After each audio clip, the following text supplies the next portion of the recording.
Bonjour et bienvenue dans cette septième vidéo de notre tutoriel DevOps CI/CD Pipeline. Donc dans cette septième vidéo, on va juste on va juste vous présenter l'application Java qu'on va utiliser. Donc c'est une application simple avec uniquement simplement un endpoint REST qui a l'URI test dans lequel il va juste retourner un UP I'm running et il donne l'environnement prod dev staging, donc ça dépendra. Ok, et on a créé un test là-dessus pour simuler les tests aussi. Donc aussi on pouvait en avoir un test, autant de tests que l'application pourrait contenir, et en fonction des scénarios qu'on a, que ça soit des tests unitaires ou bien des tests d'intégration ou des tests Cucumber ou n'importe quel type de test que vous faites. Donc du moment que c'est lançable avec du MVN test, que du moment que c'est des tests, ils seront inclus dans cette partie test. Et donc nous, on les testera dans la partie test de notre pipeline, avec le MVN test, avec Maven.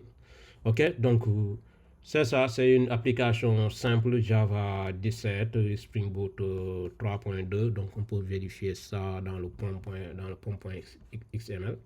Ok, donc on est là, on tourne sur du Java 17, c'est du Spring Boot 3.2. Ok, donc la dernière version, c'est pas la dernière version certainement, mais très récente en tout cas. Ok, c'est du 3.2, c'est au-delà de Spring 3, avec tout ce qu'on connaît, avec tous les bienfaits qu'on connaît de Spring 3, la rapidité et tout ça. Ok, donc là, on va juste démarrer l'application pour faire juste un petit test, histoire de vous montrer comment il tourne. Donc voilà, et là, il est démarré, il tourne sur le port 8080. Ok, donc on va là juste sur notre terminal, le terminal de notre machine locale. Donc on va juste faire un curl de localhost 2.8080, un call URL test. Ok, c'est un curl, pas un curl. Ok, donc là il nous retourne UP I'm running, donc I'm done, I'm ok, donc avec un code 200, il donne l'environnement. Ça c'est un environnement par défaut qu'on a mis, quoi. Donc c'est un peu ça, c'est une application Java 17, une application Spring Boot 3.2, et c'est ce qu'on utilisera tout au long du pipeline. Donc il va parcourir toutes les étapes du pipeline, le build, le test, on va générer un Docker image avec, on va le pousser sur le registry et sur le Docker registry qui sera ici un Docker Hub. On pourrait utiliser d'autres types de Docker registry tels que Amazon ECR ou bien le Docker registry intégré à GitLab, interne à GitLab, ou bien même on pouvait créer un autre Docker registry à côté.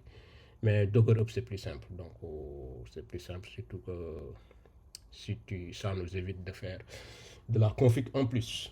Ok, donc là c'est bon, on est bon pour cette partie, et dans la prochaine vidéo, on va commencer à ajouter ces sources dans notre repo GitLab, et on va d'abord créer un user nominal sur notre repo GitLab qui va faire le push qui fera office de développeur, ou bien on peut l'utiliser aussi sur Jenkins et tout ça. Mais en tout cas, qui nous permettra de faire du push et du pull, de pousser du code sur notre serveur GitLab, et de puller du code à partir de notre serveur GitLab.